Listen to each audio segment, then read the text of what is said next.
YouTube, Lance Rear Part Center. This is the old hub off the driver's side of the 99 Silverado. This was changed months ago. I didn't change it, so I didn't actually film anything about it. And you're going to ask, why let somebody else work on my truck? Well, it's quite simple. My buddy Trace was back in town. He's been in the Bering Sea on a cod boat fishing.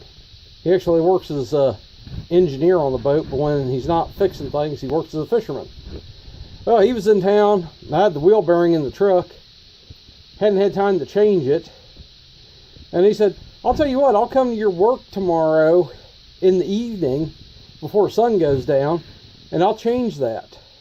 And I'm like, cool. Well, they forced me to take a lunch break way earlier than normal. And so he got there when I would normally take my lunch break. And I had to be inside the store, couldn't be outside and help him.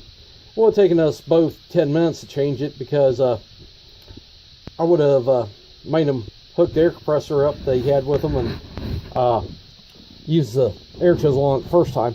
Anyways, this sucker was a little stuck. And really can't get it in a vise in a position to hold it so you can hear how bad this thing is. It's growling running down the road. But you see that hole there next to my finger? That's in the back side of the bearing case.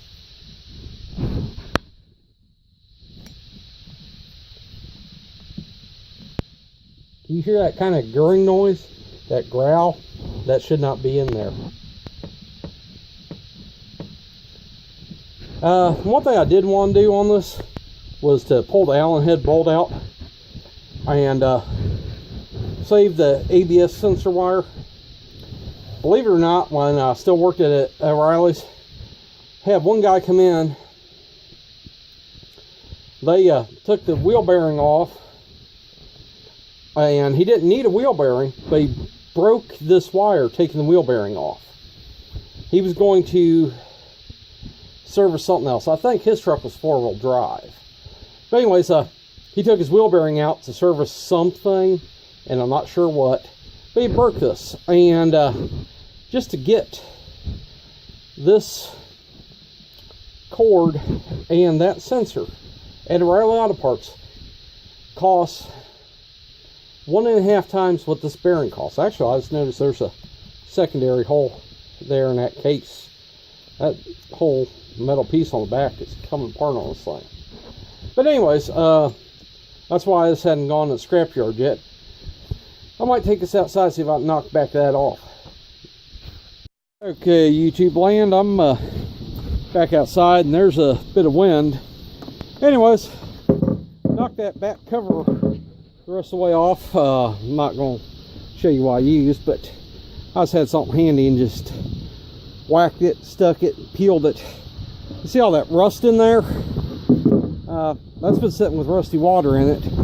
Yeah, there's ice there. It's about 25 degrees today, I think. Not frigid cold, but cold. This thing here, you don't even want to sit still long enough to spin. But I don't know if it's original, but it had been off before at some point. The bolts had tracks around them where somebody had been in there, and somebody beat up the wheel seal, or the wheel shield, the caliper shield for the rotor before. So I went ahead and I worked at a parts store. We had them in stock. They weren't that much, so I just went ahead and bought them. Like I said, my buddy came, did that in the parking lot while I was at work. Didn't need 2 of them. I do have to still do brakes on the passenger side front, but that's another story for another day.